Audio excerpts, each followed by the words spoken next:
Para sa Itbulaga Under TVJ Facebook page na may 3.8 million followers at sa It Showtime naman po na may 19 million followers. So bago natin umpisa ng online viewership mga kaparokya ay i-congratulate po muna natin sina Bossing Vic Soto at Miss Pauline Luna sa kanilang renewal of vows na ginanap nga po kahapon. Yan po ang dahilan kung bakit hindi po live ang episode ng Itbulaga.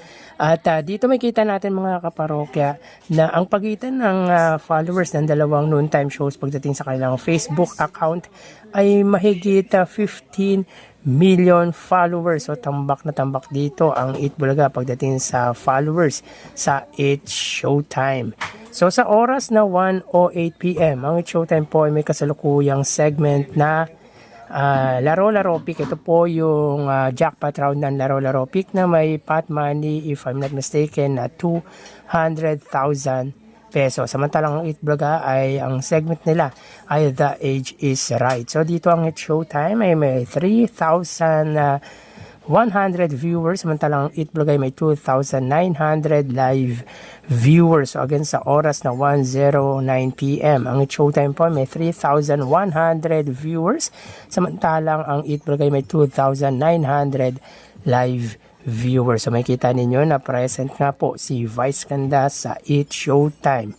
So yun nga po, tulad ng sinabi natin mga kaparokya, malaking bagay po talaga kapag si Vice Ganda ay present sa pananghaliang programa ng mga madlang people. Talagang enjoy ang mga manunood ng It Showtime kapag nandyan si Vice Ganda. So magawi tayo mga kaparokya sa TV Network YouTube channel ng dalawang noontime show. So by the way mga kaparokya, lamang ng 200 views ang It Showtime sa Itbulaga.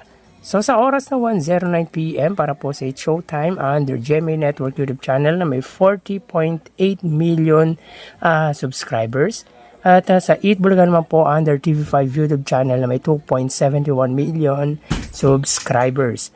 So sa pagitan mga kaparokya ng subscribers ng dalawang TV network ay tambak ang TV5 sa GMA Network. So tingnan natin ang viewership ng dalawang TV network mga kaparokya.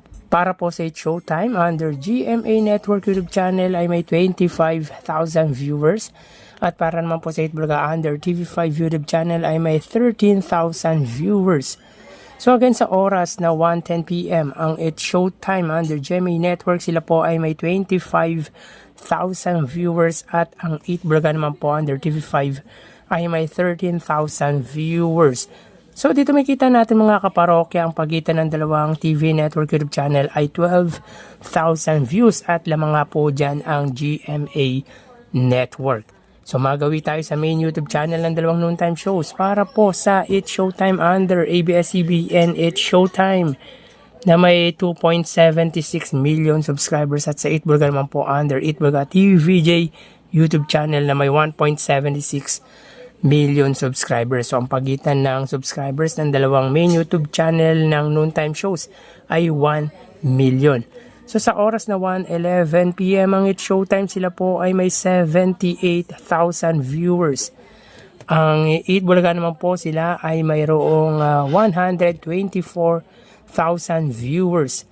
So again sa oras na 1:11 PM ang It Showtime, sila po ay may 78,000 live viewers at ang Itbulaga naman po sila ay may 124,000 live viewers. So bali ang total na nakuha ng dalawang noontime shows ay ang total na nakuha ng It Showtime ay 106,000 at para naman po sa Itbulaga ay 140,000 viewers. So sa Facebook Live mga kaparokya, yung 2,900 viewers ng Itbulaga i-convert na po natin sa 3,000 viewers. So both noontime show sa kanilang Facebook Live ay meron po silang 3,000. Sa TV Network YouTube channel 25,000, sa GMA 13,000 naman po sa TV5. Sa main YouTube channel 78,000, sa Showtime 124,000 naman po sa Itbulaga. So again, 106,000 total views para po sa Showtime, 140,000 views naman po sa 8 Bulaga. So dito